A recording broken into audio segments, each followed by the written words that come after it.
I never imagined a simple Friday evening would shatter everything I believed about my relationship. My name is Alex. I'm 29, and for nearly 3 years, I'd been with my girlfriend, Emily. From the very beginning, things between us felt effortless. Late-night drives, spontaneous dinners, and the kind of comfort that only comes from someone who knows you inside and out. But recently, something had shifted. It wasn't the result of big arguments or heated fights.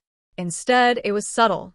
The delayed replies, the sudden secrecy around her phone, the way her eyes darted around a room, as if making sure no one was watching. I noticed the first cracks when she began working late more often than usual. She insisted it was a big project, and I wanted to believe her. But my instincts, finely tuned by years of trusting my gut over excuses, screamed otherwise. Something wasn't right. The Friday that changed everything. That Friday, I came home earlier than she expected. The apartment was too quiet, and silence carries its own weight when something is wrong. Then I heard her voice, low, tense, hushed on the phone. At first, I assumed it was a work call. But the words didn't match the professional tone I knew so well. Names I didn't recognize. Plans I wasn't part of. A location. A hotel downtown. My chest tightened. The unease I'd been pushing aside all week suddenly roared to life. I didn't storm into the room. I didn't shout or accuse. I just stood there listening. Every sentence confirmed my worst fear. Emily was planning to meet someone else. Not a spontaneous mistake. This was deliberate, premeditated betrayal. The weight of betrayal. At first, I told myself I must be wrong. Maybe I'd misheard. Maybe it was a coincidence. But no, her words were deliberate, rehearsed. She had convinced herself she deserved to deceive me. And what hurt most wasn't just the plan itself. It was the casualness in her tone. No guilt. No hesitation. Just cold, calculated betrayal. Anger swelled in me, yes, but beneath that, a deep, soul-crushing sadness. The realization that the woman I trusted with my heart, the one I had pictured a future with, was preparing to break it. I wanted to scream. I wanted answers. But a quiet voice inside me said, the power isn't in confrontation. It's in choosing not to take part in my own betrayal. Face to face. When she hung up, she turned and froze, her face changing the moment she realized I had heard everything. Alex, I can explain, she said, her voice trembling. But the fear in her eyes wasn't for me. It was for herself, for being caught. I shook my head slowly. Emily, there's nothing to explain. The words surprised even me. They came out calm, steady, despite the storm inside. She reached for me, eyes pleading, tears welling. Please, I made a mistake. I don't want to lose you. Just give me a chance. Let me fix this. For a brief moment, I saw the Emily I had known. The girl I laughed with in the rain, shared secrets within the dark, held close in the quiet of our apartment. But that girl was gone. In her place stood someone I didn't recognize, someone who had chosen deceit over honesty.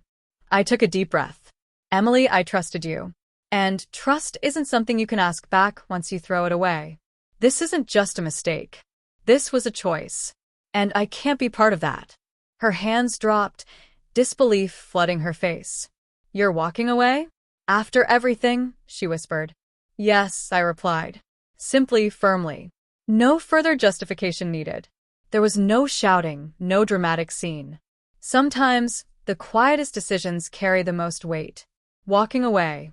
I turned and left the apartment, each step deliberate, carrying me farther from the woman I thought I knew and closer to the clarity I desperately needed. On my way out, I glanced at our photos on the wall, the books we'd shared, the little notes she used to leave me. Each one felt like a ghost, remnants of what could have been. Love cannot survive when trust is destroyed. And yet, amid the heartbreak, I felt something unexpected. Relief. A weight lifted from my chest. I was no longer complicit in my own heartbreak.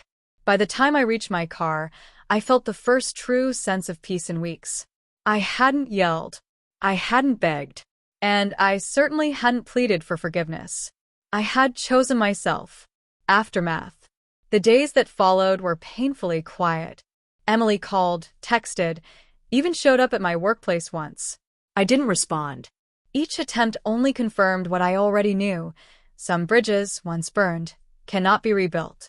I poured myself into work, friends, and small routines that reminded me of who I was outside of her. I reflected on love, real love.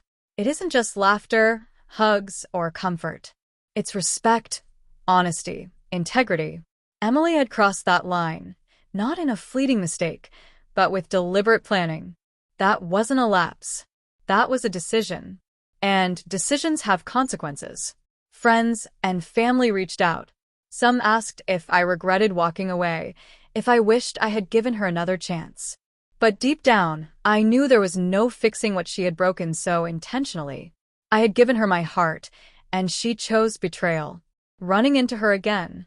Weeks later, I ran into Emily unexpectedly at a mutual friends gathering. She looked different, smaller almost. Or maybe it was just the emptiness in her eyes. She hesitated before approaching, forcing a weak smile. "Alex," she said softly. "I never meant for it to go that far. I was scared and I raised a hand, cutting her off gently but firmly. "Emily, there's nothing left to say. I made my choice. You made yours. And I can't be part of that anymore." Then I turned and walked away, leaving her words unfinished, her pleas unheard. Freedom. As I stepped into the cool evening air, clarity washed over me. Walking away didn't make me weak. It made me strong. It meant I valued myself enough not to settle for less than honesty, respect, and loyalty. Sometimes the hardest part isn't catching someone in a lie. It's realizing you've been compromising your own worth. And the moment you choose yourself over betrayal, that's the moment true freedom begins. I didn't look back. I didn't regret it.